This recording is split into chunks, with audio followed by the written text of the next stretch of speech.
Hey everyone, it's Horror Free for All, and I hope you're doing well today. I'm super excited to finally bring you Creepshow Volume Three's story ranking, for me at least. So, Creepshow Volume 3 is a volume that I finished when it came out back in February when the Valentine's Day special came out, but I was putting it off until the trade came out so I don't have to hold up a bunch of individual issues for the video. And since it finally came in the mail, I cannot wait to talk about these stories. And in this trade, you're going to get the regular 1 through 5 issues collected in here that has 10 stories in total.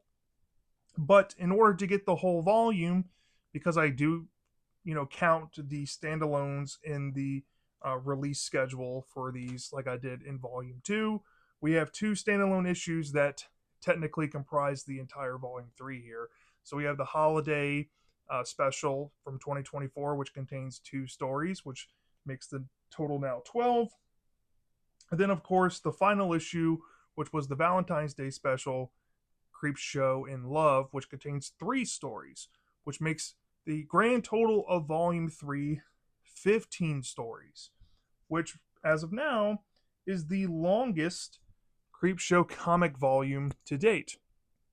And that makes me excited because it seems like at least Image and Skybound are having fun with this franchise. And I'm glad to see that the franchise is continuing in some medium here.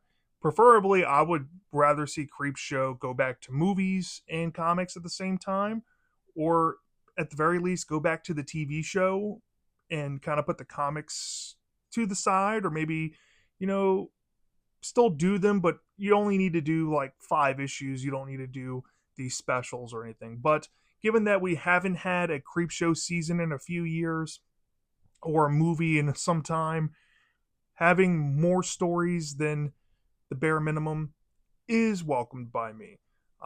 And granted, they have also recently announced a video game from Dread XP, and I've been dying for more information on that. And it seems like that's been put on hiatus or something because there's no word on it as of this video here. So, you know, if they announce a Creepshow Volume 4 that's supposed to come out later this year in 2025, I'm there.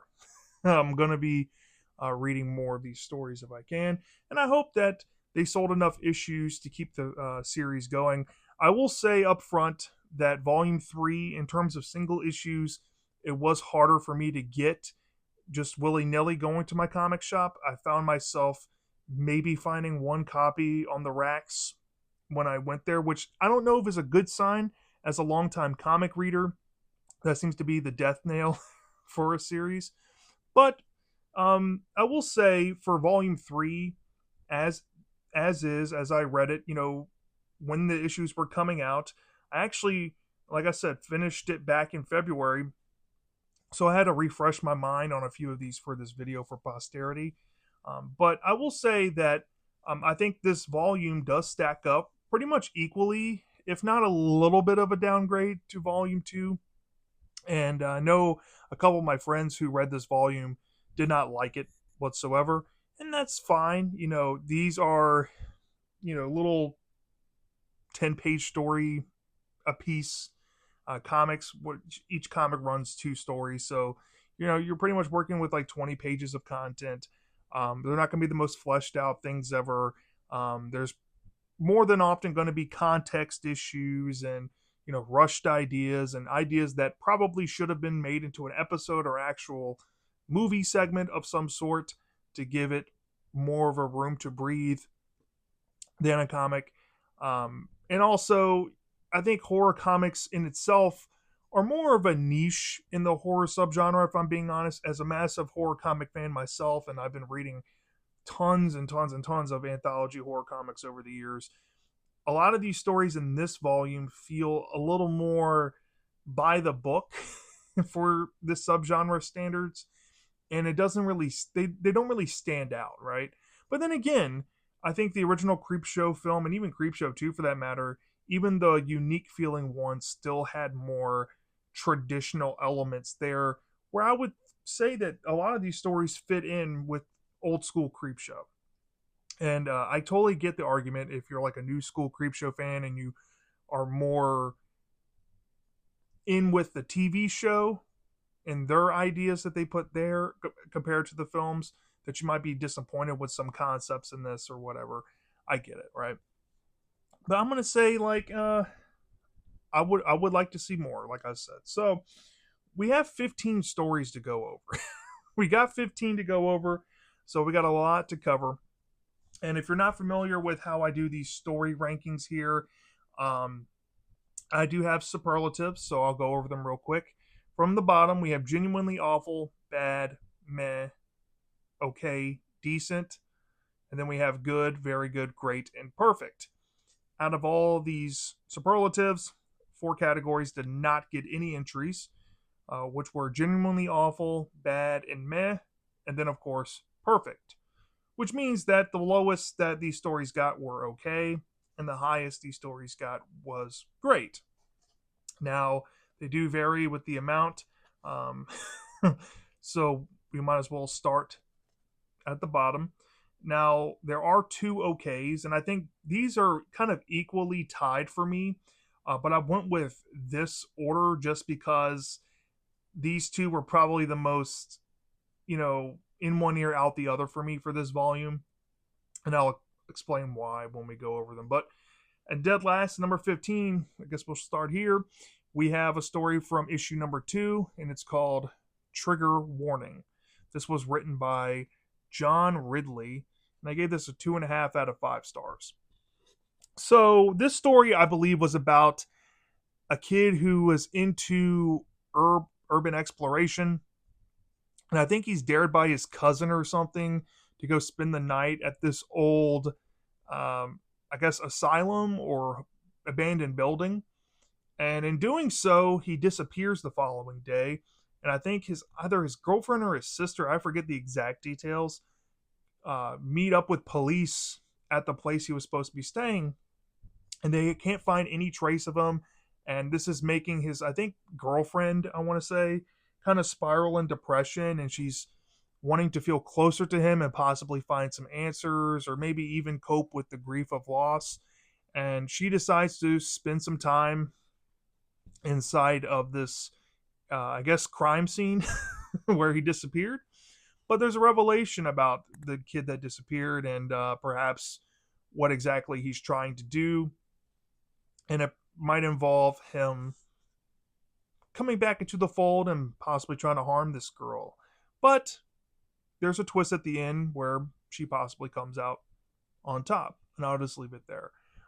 This one, it was very rushed through. I mean, this had awkward time skips that I wasn't a fan of. I don't like stories that try to use a bigger scope in terms of, time jumps in horror anthology comics, because often than not, unless we're talking about like old school DC horror, they're not given extra pages when it's allowed.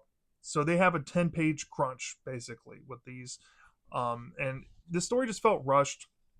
And but by a certain point, once you see a certain character come back into the fold, you can clearly see the twist they're going with because the themes are set up early on. And this one is going for more of a theme of kind of using social media for literal clout and trying to build up a persona and fake sympathy with your audience, which I think is a cool angle. And perhaps this would have been a more compelling story in an episode, but as is for a comic, it was just in one ear out the other. I mean, there's nothing remarkable about it. It's kind of predictable. And if I'm being honest, the twist, while it's satisfying, it doesn't end on a note that I would have wanted it to end on necessarily.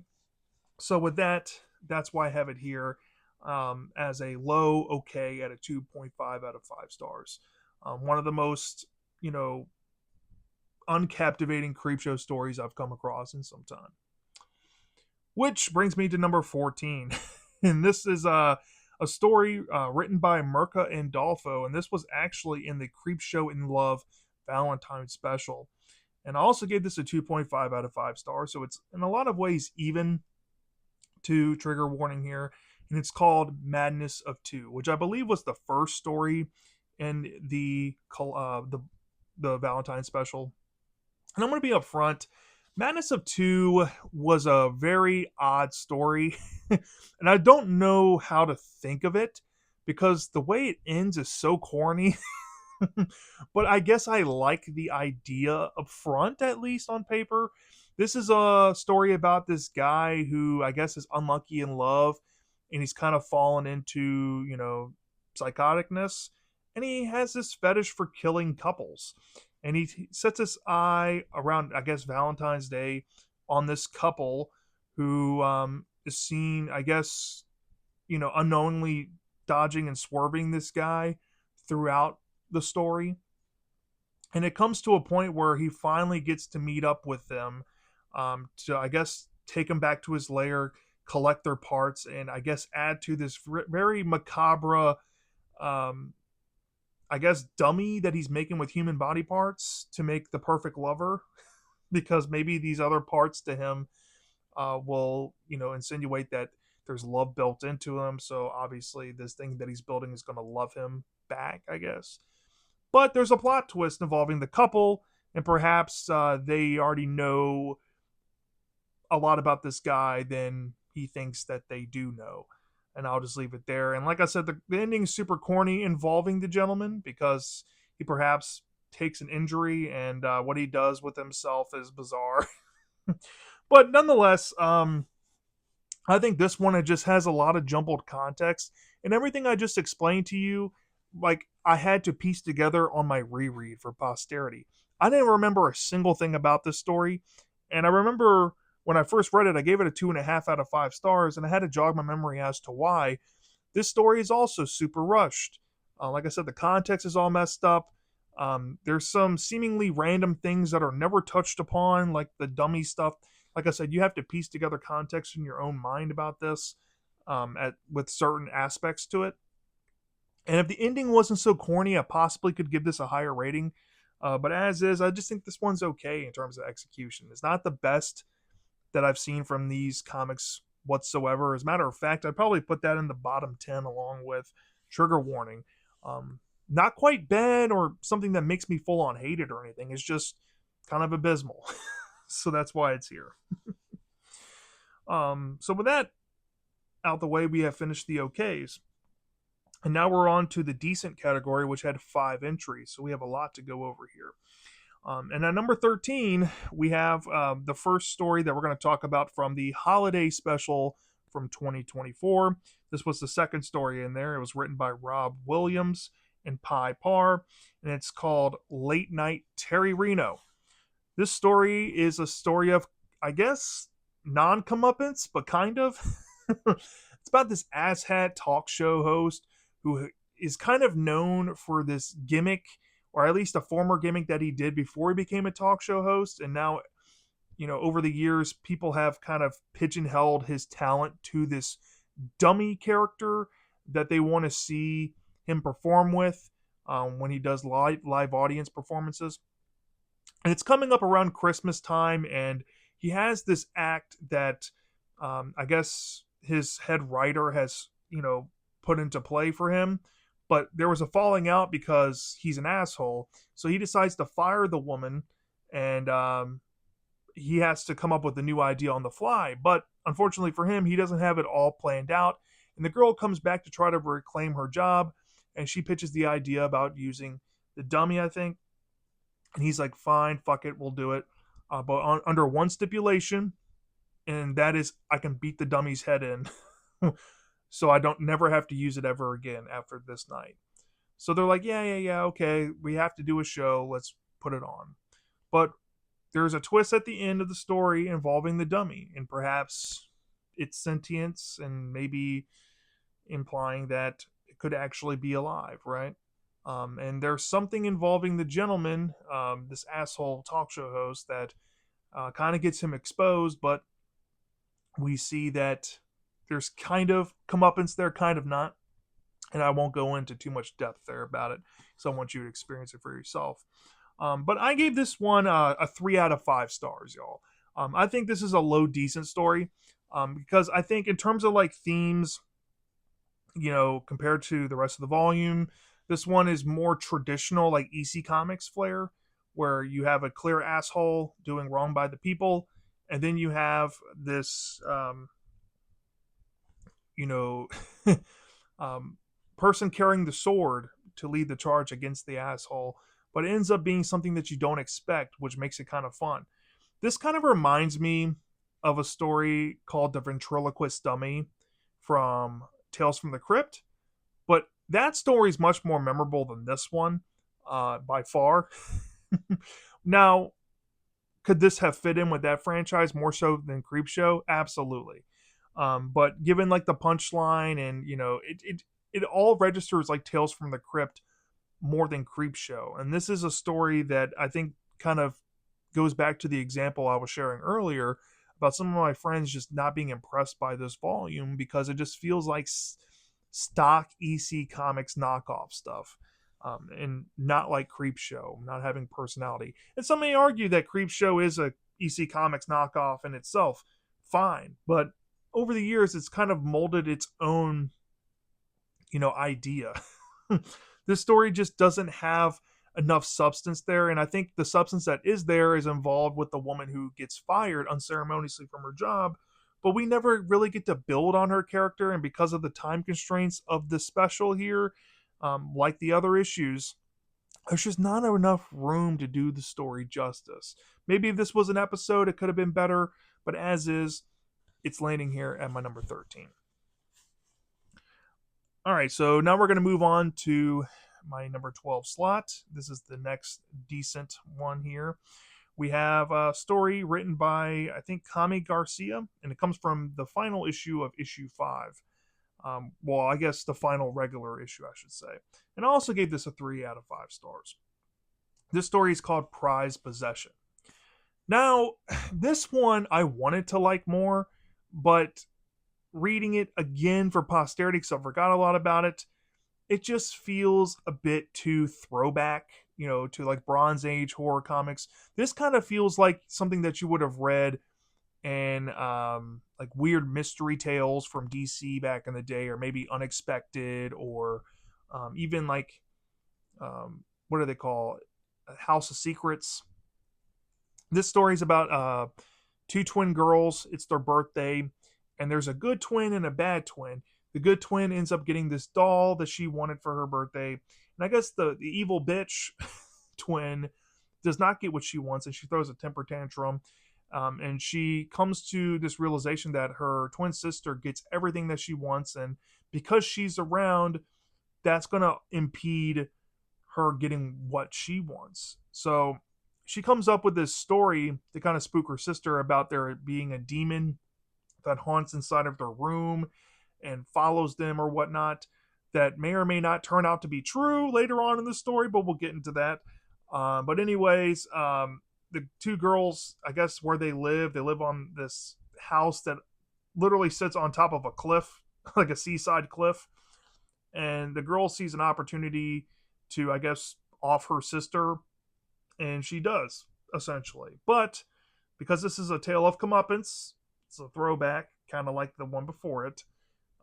We know that the little girl has something coming to her, and it perhaps has to do with this demon legend that she somehow conjured up in her mind as make believe, but it's actually true.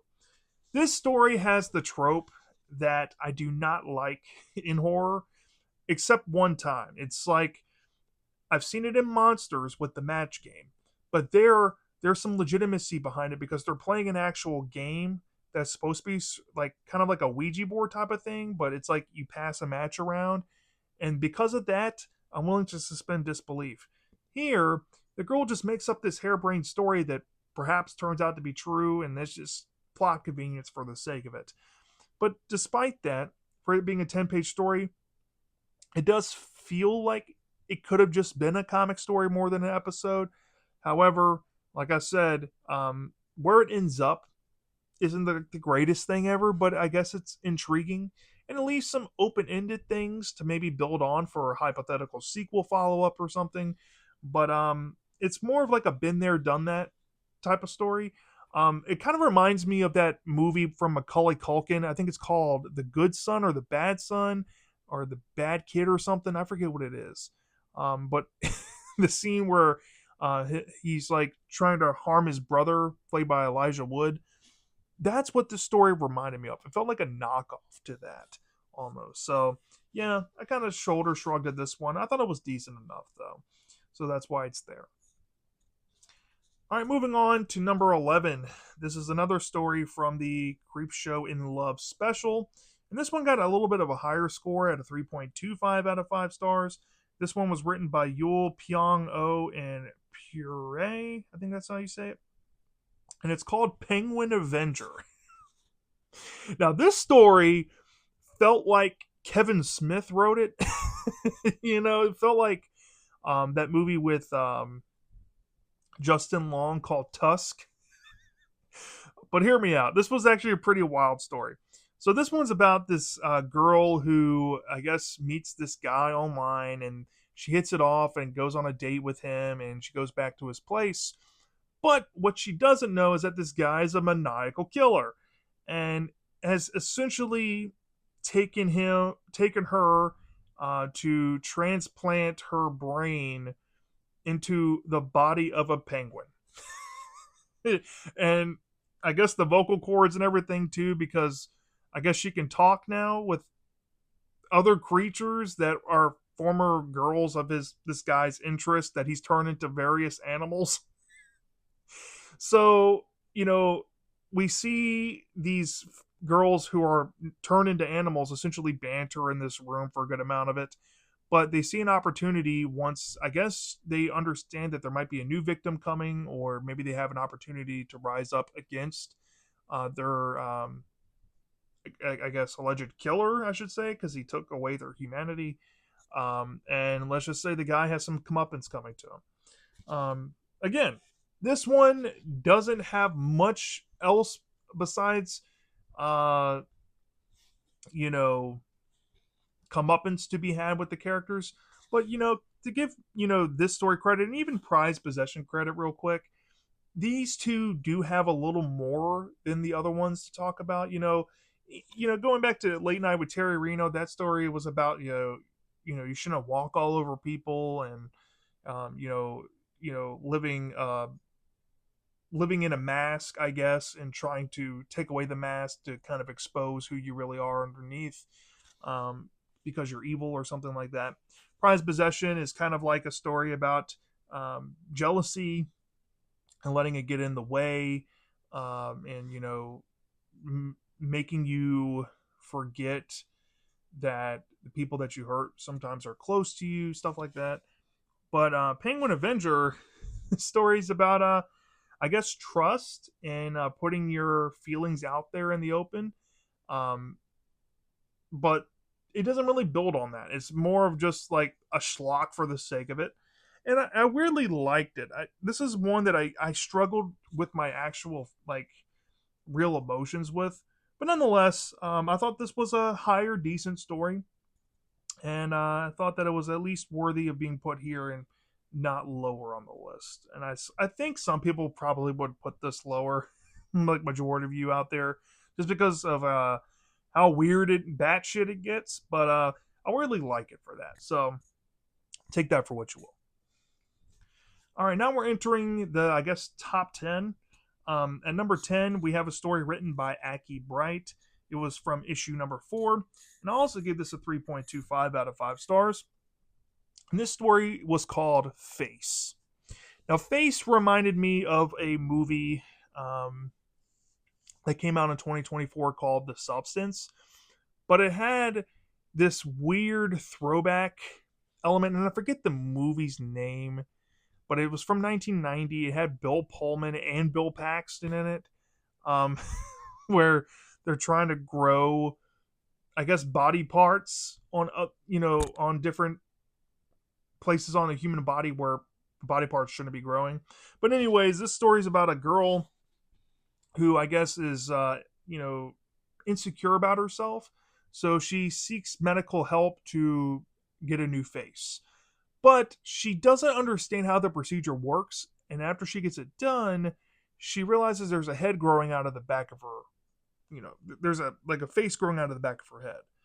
And this face possibly has its own personality, and it gets to the point where it starts to kind of take over her life or attempt to, and she wants to get it removed at a certain point, but there's a plot twist involving that, and there's a whole recontextualization to what actually happened the moment she even entered the doctor's office. So take that for what you will. It's kind of a mind fuck, which I was slightly impressed with, but the execution, this story again falls down to the pacing and page constraints. I think this would have been a more compelling actual like standalone movie more than a Creepshow story. But as is, there's some solid messages here about vanity, and we've seen this done countless of times in various shows. I know Monsters did it once or twice. I know Tales from the Dark Side did it quite a few times. Tales from the Crypt, even. You name it, almost every franchise has done it, and I guess this is Creepshow's take on it. But I thought it was pretty solid for what it was. Just it needed more room to kind of build on some other ideas that it had going for it. And if it had that, it possibly could have landed higher. But that's why I have it here in the high decents at the very least. And to round out the decents at another 3.25 out of 5 stars, again, we have a story by Blake and Tina Howard. I think it's Teeny. This comes from the holiday special from 2024, so we're finally ending the stories that appeared in the holiday special. And this story is called Auld Lang Syne. Now, this one was a bizarre one, and I still don't really know how I completely feel about it, but after rereading it, it kind of solidified that I thought this had some solid things going for it. This story is about a guy who hates living in modern times. He feels like he's born in the wrong era, and he wants desperately to live in the past. So he's kind of stuck in the past in his mind, which is probably the strongest theme the story has going for it. Well, I guess he's a part of like the secret society or whatnot, and they have come across this sarcophagus with some ancient being inside of it. And the guy sees it as an opportunity to resurrect, to communicate with it, to possibly take him back in time or what have you. And in the story, we see that possibly this being inside of the sarcophagus comes to life and does some horrific shit to his fellow comrades. But when the gentleman tries to barter a deal with him, because this is Creepshow, shit backfires, and what happens to him is, I guess, fitting. I guess he gets what he wants, but not in the intended way, right? So this is like a be careful what you wish for retelling almost. So yeah, this one, it had a lot of potential. I think this would have been a fun Tales from the Dark Side episode, actually, more than a Creepshow comic, because of the setup to it. Or I think I would even go as far as to say I think that this would have been a compelling Monsters episode, because I had like the traditional setup, and then Monsters love to do these twists when they had twists in the stories where characters get what they wanted, but not in that intended way. And this story just reminded me of that. Not quite Creepshow, but the monster idea was pretty cool. I like that. And I do like the idea in the prodding of the mind about, characters wanting to live in the past. I wish the story would build on that theme more, but at least by the end of it, we get some build on that to some degree. So yeah, it was almost good. It was almost good. It just needed a little more for me there. If it had maybe like a few more pages, this could have hit way higher. But as is, I'm fine putting it at number 9. All right. So with that out the way, we have 6 in this next category of good. So we got to power through these. All right. So at number 8, we have a story written by Ed Brisson. This comes from issue 5, which I think rounds out that issue. And I gave this a 3.5 out of 5 stars. And this story is called Tent Revival. This one was about a girl who is on a date with, I guess, this guy she met on Tinder or something like that. Well, I don't know what the dating apps are these days.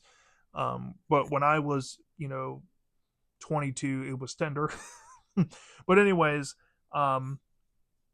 she's out camping at this place that he's recommended, and everything seems to be going good. She's like thinking that, hey, she really likes this guy, but there's a girl that comes into the equation that seems kind of off and might be a sinister threat. But as the story goes along, we learn that maybe this woman who comes into the fold that seems kind of menacing is actually there to help the girl. And we learn the reasons as to why. And there's some evidence piling up against this guy that she's with that perhaps he is the real evil one. And we see by the end what's going to happen to the girl and the guy in question. And for one particular party, I don't think it's good. But we do see that the history of this location goes back a lot further, and perhaps that this woman who's come into play really isn't alone there, if you get my drift. But yeah, this one I thought was pretty good. This one felt, atypical for Creepshow, but I think that for a comic story, there's enough there to kind of chew on. And it does kind of go into the background of the situation more than some other Creepshow comic stories that I've seen to make me appreciate it more. The only thing I don't like about it is that it's pretty predictable. You see the twist coming from a mile away, which is no fun, especially if you're like a seasoned reader. It's not going to be fun for you. But if you're like a new reader or somebody brand new to the Creepshow franchise or even horror comics for that matter, you might be caught off guard with this. I also will say, I haven't brought up art styles yet. All the art styles in these stories are different, but for this one in particular, I think the art style also took me out of it a little bit, if I'm being honest. But it wasn't like the biggest detrimental thing, right? But all in all, I gave this a good. It's a low good though, and that's all you can really ask for. So that's that one. All right, this next one, I wanted to love this one more, but I guess we'll unpack here. This next one at number 7, this was written by Mike Carey. This comes from issue number 4, and I also gave this 3.5 out of 5 stars. It's called Flesh Wounds. Now, this one was more of a historical horror story, which I was pretty excited to see. And it takes place, I guess, back in the 1700s when the British were doing their global empire expansion across the world. There's a British soldier who is essentially like one of the best infantrymen that Britain has. And he goes from place to place as he's being sent around the world, and he's causing mass decimation and taking the lives of others. But he's more after eternal life, right? There's this fabled fountain of youth or whatever, you go back to the Spanish looking to colonize North America in your history books, and one of the main reasons is to find the fountain of youth, right? Well, he wants to be able to continue this fight forever because he gets some enjoyment out of it, I guess. And he comes across this opportunity with a certain being that perhaps grants him this wish. But there's a twist. He can achieve, I guess, immortality, but what does that mean to your body if it's damaged, right? I'll just leave it there. And you can kind of piece together what happens to this gentleman, and perhaps, in present day, where we get caught up to speed by the end, we see this gentleman over the centuries in terms of what his body looks like now, and there might not be a lot of them left, which is insane. But yeah, this one I thought was a very fun read. It was more of like a turn your brain off type of thing. It's more of like a be careful what you wish for story incarnate. There's nothing really here to really chew on.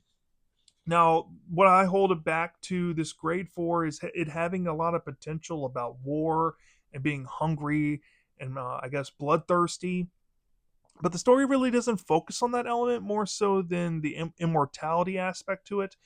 And I think that was not the direction I wanted to see the story go. This would have been like a really solid comic story. I think that this is perfect for Creepshow to kind of experiment with, especially with the twist. I think my favorite part about this whole story is the twist ending. That honestly sold me on it more, with that being the way it went out on. If it didn't have that, I could have possibly scored it lower. But because of that twist, it makes it stick out a little more for me. So that's why I'm willing to put it here at number 7.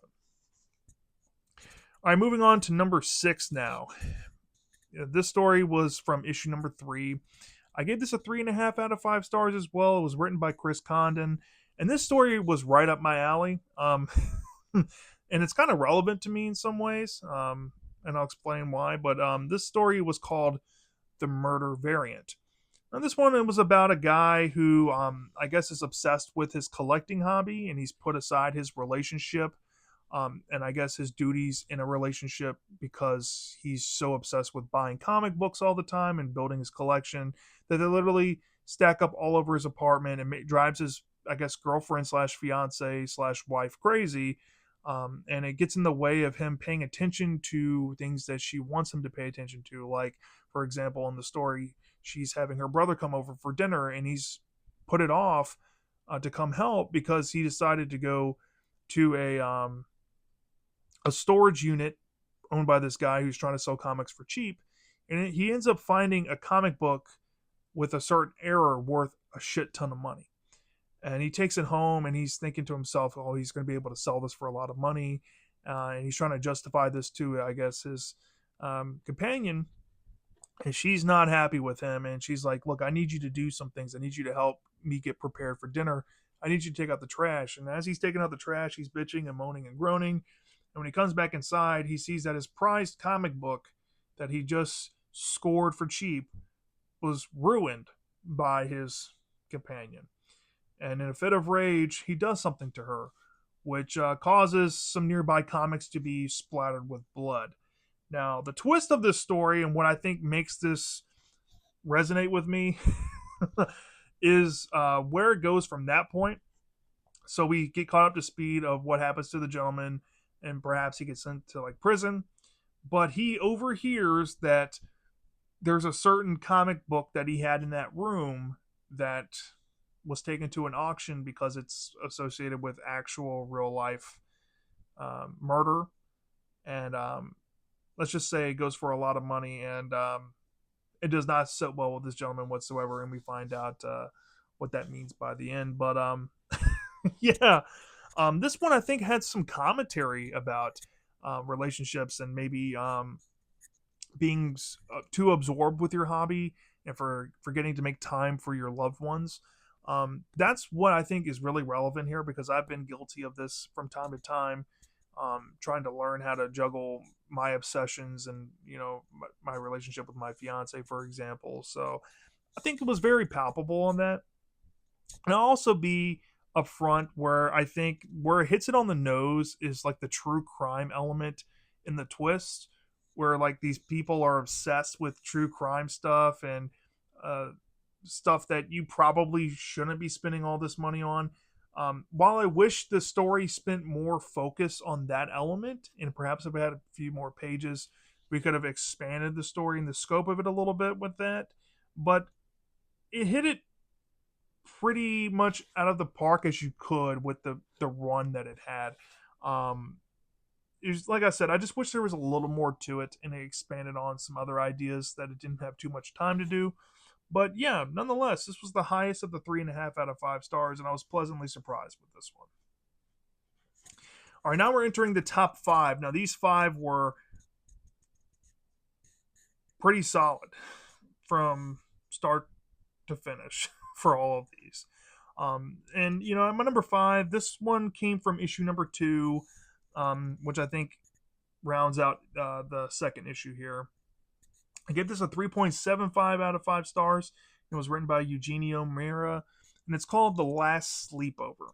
Now, this one was a Halloween themed story, and Creepshow loves doing Halloween themed stories with kids, and this is no different. So you have the Halloween atmosphere going for these kids who are looking to, I guess, have a Halloween party, and this one kid who has a single mom, I guess, is having friends over, but these two kids wearing these strange masks come, and the kids don't really know who they are. Neither does his mom. But as the night goes on, some weird phenomenon happens inside of this kid's house, and something horrible happens to his mom. So this prompts the kid to have to play hero and try to save his friends, and unfortunately, some of them don't make it out. And we see that he perhaps gets the upper hand on at least one of these kids wearing these masks, and it turns out that they might be supernatural entities. And in a dark, very dark way, we see the main character not get a good ending. But given the implications of it, he's not necessarily going to be dead. I'll just put it there. But yeah, the last sleepover. I guess the kids are having a sleepover on Halloween. I thought this story was really atmospheric. It was actually pretty creepy. I thought the art was really good. This is one of my favorite drawn of the stories that we're going to talk about from this volume. And I like the twists and turns that the story throws. My only issue with it is that I think that this should have been an episode, or at least a movie segment. This didn't deserve to be a comic. This is one of those stories that I think needed a little more fleshing out, because it did have to rush through all the action moments of the story, because it's only 10 pages and there's only so many panels you can do. You can definitely feel that the time crunch did kind of hurt this one, and it didn't really feel as whole as it could have been. But as is, it was a pretty solid story. It was a high good to me. So I'm more than happy putting it at my number 5. Which brings me to my number 4, and I also gave this a 3.75 out of 5 stars as well.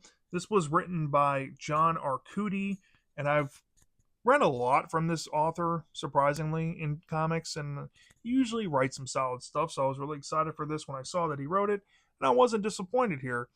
This came from issue number 3, which I guess wraps up issue number 3, and it's called Truish Crime. Now, this one had a bigger scope than usual. It was about these two individuals who are looking to be like their, I guess, social media counterparts and go true crime investigation into a missing body that's associated with this supposed killer. And the killer supposedly killed his daughter and buried her in some cave out in this undisclosed location. But the killer has maintained his innocence since the get go, that he did not kill his daughter, and he's had this wild story that nobody seems to believe. Well, without going into too much details, let's say these two individuals end up finding this cave where supposedly this killer has buried his daughter. But they learn alongside us, the reader, when we see the point of view of the actual quote unquote killer talking, in his prison with some other individuals, that what's inside of this cave is indeed supernatural. And let's just say these individuals that have wandered in there have now become, unfortunately, like this guy's daughter. And by the end, we see, I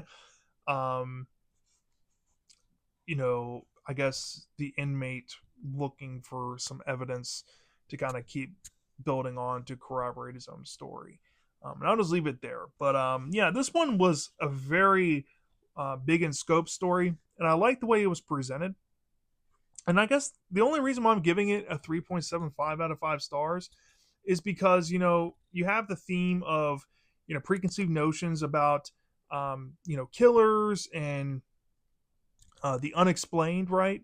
And sometimes seeing should be believing. And people put that aside, especially these days in modern times with social media. Like, you need to actually see video evidence of it, or what have you, or have some scientific knowledge where you can kind of wrap your head around the logic of it. And what this guy was saying was not logical, right? But it turns out that he possibly was telling the truth. So maybe there's, more to be had with what the story's saying. And I think the potential there is to kind of build onto a more, I want to say political message, but I would say that it could have built onto maybe the trial of this gentleman, and built onto the backstory, and actually going more into the events, like in like a prologue type of way of him and his daughter being in this cave. I think that would have built a definite moral and emotional standpoint for this character, and it would have made a weird situation where there could be some empathy with the person in question, and since we would know that they are in the right and we know what's in the cave, I think that this is one of those stories that you don't really need a twist of a monster. Like these people that are looking to exploit this gentleman and the tragedy of his daughter losing her life are getting what's coming to them because they're trying to exploit that. I think that would have been a better angle for it. And I guess that's the reason why I put it this low as I did. Because I really did enjoy this one. But not as much as my top three. All right. And to round out the very top of good, at least, another 3.75 out of 5 stars. This one came from the Creepshow in Love special, so this rounds out that issue. It was written by, I think, Patrick Horvath, and it's called Cursed Casanova. Now, this story you've probably seen done 1,000 times. Name a story where a guy takes a love potion and has somebody fall in love with him that he was not intending. You've seen this story done before. But what makes this story as high for me as it is how fucked up and batshit it gets. So this story is pretty run of the mill. You have a kid or a teenager. I think he's at like a pharmacy or something, and he's illegally parked out on the street, and he's caught the attention of this parking meter patron who happens to be a woman, and he's looking for some sort of edge to get some love for the Valentine's season. So this person, or this gentleman I should say, gives him a vial, and he tells him specifically, you only need like the smallest of smallest drops, because if you put any more on you, you're not going to like the outcome of what it's going to invite for you, let's just say. But he's like, all right, I'll follow the warning, because he has this idea of this girl that he has in mind that he has a crush on or whatnot. And he goes to his car, but he sees that the parking meter person's coming, so he feels like in order to get out of this ticket, he's going to try and experiment with the vial. But the vial breaks, and it gets all over him. And of course, the woman comes to his window, and as you can imagine, this sets a whole deranged set of events in motion where this woman gets brutally like run over with like on her head, and she ends up following this kid home, and there's some more over the top moments with this kid trying to fuck up this woman who's essentially coming after him, with like an animalistic urge, and it builds up to this wild as fuck climax where there's a lot of bodily carnage in terms of like decapitations and shit, and a very over the top ending that I think would just be exquisite to see in live action. Let's just say. But nonetheless, this one was more, but be careful what you wish for. Play yet again. We're going more traditional EC Comics storytelling. Trying to cheat to get love is wrong. Therefore, the main character deserves to get punished because the parking meter lady didn't ask for any of this. It's kind of invasive, and it's kind of like a mild, I guess, backdoor commentary on grooming. It's weird on that front, but like I said, I think this one was super fun, and that's why I gave it the high of rating as I did. Without it being as fun, I probably would rate it lower, because of it's a little bit run of the mill, doesn't really have much characteristics of standing out compared to other stories like it, other than it's just over the top as fuck. But because it's the reason why I put it as my number 3. So now we're at the top 2, and both of these stories actually came from issue 1, and I think issue 1 by far was the best issue of this entire volume. So if you had to only pick one issue to read from this volume, you should read issue number 1. So, with the only very good to talk about, we're going to go ahead and talk about a story written by Chip Zdarsky. I gave this a 4 out of 5 stars. It's called Letter Trip. So this one was about a cult, and I was really taken aback by that. It's about a woman who is essentially trying to get her daughter back from this cult. And I think this story would have been fantastic in a creep show setting, as an episode or maybe even a movie segment. I think it had a lot of movie qualities to it.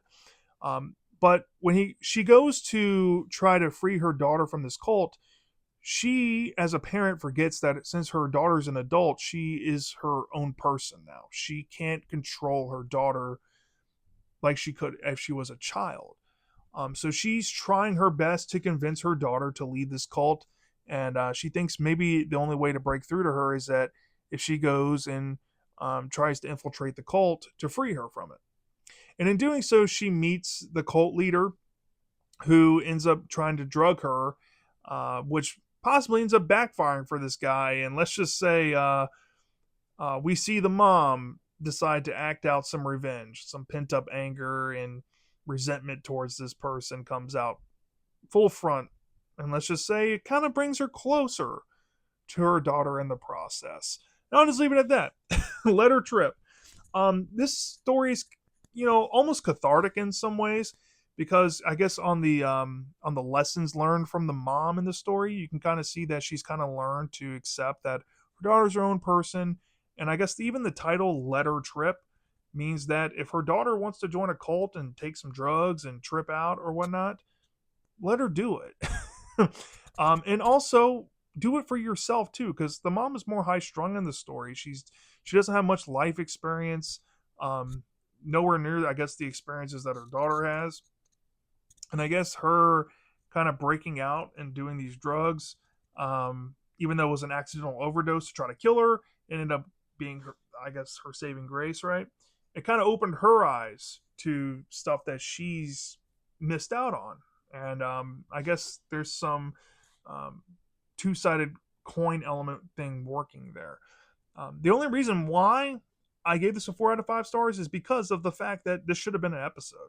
It should have longer than 10 pages to flesh out. There's a lot of good stuff here. I'm sure if it had even more pages, maybe like a whole dedicated comic issue to the story, I thought we would have given this a perfect 5 out of 5 stars. There's a lot of substance to kind of peel back with it. So yeah, I really enjoyed this one, but not as much as my number one. Not as much as my number one. And this one by far was my favorite. And I think this actually is my favorite Creepshow comic story to date. And I gave this the highest score I have given any of these stories from this series. At the only great category, at number one, we have a story written by James Stucco. I think that's how you say his name. This was the second story in issue number one, and it's called Scrimshaw. I gave this story a 4.75 out of 5 stars. And this one is just chef's kiss horror. Pure Creepshow incarnate. It's almost a perfect comic story. The closest one to this thus far has been Shingo from Volume 1, Issue 1. So it's been a while since we got a story of this magnitude. But this one is super creepy. It's almost Lovecraftian in nature. It's over the top and bad shit. And it's wild as hell. But let's just say there's perhaps a being off the coast of this mainland. And there's some people, I guess, looking to collect on debts, I think, from memory, or possibly something else. But nonetheless, it invokes our main character to have to go out and encourage this potential being that's off the mainland. And let's just say this being is indeed real, and there's some bloodshed to be had, right? And this plays into the ending where certain parties involved are informed of, I guess, what happened from memory here. This is one that I do wish I reread before I got on here. I thought I remembered more than I did. But I just remember the ending to this one being so fucking good. It was so good. And I was like, man, this is exactly what I've been wanting from Creepshow comics. But I do remember this one aspect. And the only reason why I hold this back for being perfect, honestly, like if I had one story that y'all need to go read this one. I want to give give away as the least amount of information as possible for you to enjoy this. But if I'm being honest, I do have one little drawback with it, and that is there is some context that is mulled over that I'm not the biggest fan on, but there is some implications that kind of help it. So I'm not going to be the biggest stickler on it. And because it has that, that's why I give it as high as I do. But nonetheless, Scrimshaw, fantastic story, fantastic monster concept, fantastic art. I think this was written and drawn by James Tucko, if I'm not mistaken. Um, Fantastic. You need to go check this one out. This is my biggest glowing recommendation from this volume. So, with that out the way, that was my story ranking. And to kind of close this out, if I had to rate the issues just for fun, my least favorite was the holiday special by far. Wasn't the biggest fan of this one. Um, then I guess slightly above that would be issue number 5, and then above that one would be issue number 2. And then we get to the top 4. I guess my number 4 would be the Creepshow and Love special, and then number 3 would be issue number 4. Number 2 would be issue number 3, and my number 1 would be issue number 1. So take that with a grain of salt, but if I had to recommend at least 3 or 4, pick up issue 1, 3, 4, and the In Love special. 2, 5, and Holiday special could do something for you. Like I said, I did really like The Last Sleepover from issue 2. And issue number 5 didn't have terrible stories in it. But like I said, especially issue number 5 in the Holiday special, you can completely miss out on those and not be missing much. But like I said, take that with a grain of salt. It's just my recommendation at the end of the day. But yeah, that's basically all I have to say about Creepshow Volume 3. All in all, not my favorite Creepshow volume. I would say Volume 1 is still my favorite. And then, I guess for second favorite, because this has Scrimshaw in it, which is my favorite story, I think I honestly might put this above Volume 2. However, I think Volume 2 was a stronger volume compared to this. Even though Volume 2, I think, might have had a lower low at some times and not as high as of highs. It was a little more solid to me from memory. But because this has Scrimshaw, I probably would give my order of favorites so far. Volume 1 is my favorite volume, and then Volume 3, and then Volume 2. If we get a Volume 4, who knows? Is it going to get better? Is it going to get worse? I don't know. I couldn't tell you, but wishful thinking. I hope Volume 4 kind of bounces back and maybe they try some new things with the comics.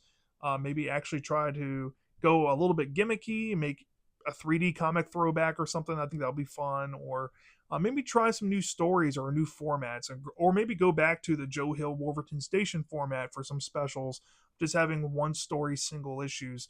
I think that might be intriguing moving forward. But if we're going to continue the 2-story format, I hope some writers have some good ideas that actually fit into a comic and fit into the Creepshow franchise and stand out.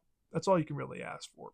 But yeah, that's my thoughts on Volume 3. Let me know down in the comment section if you've read Creepshow Volume 3, issues 1 through 5, the Holiday Special, and Creepshow in Love.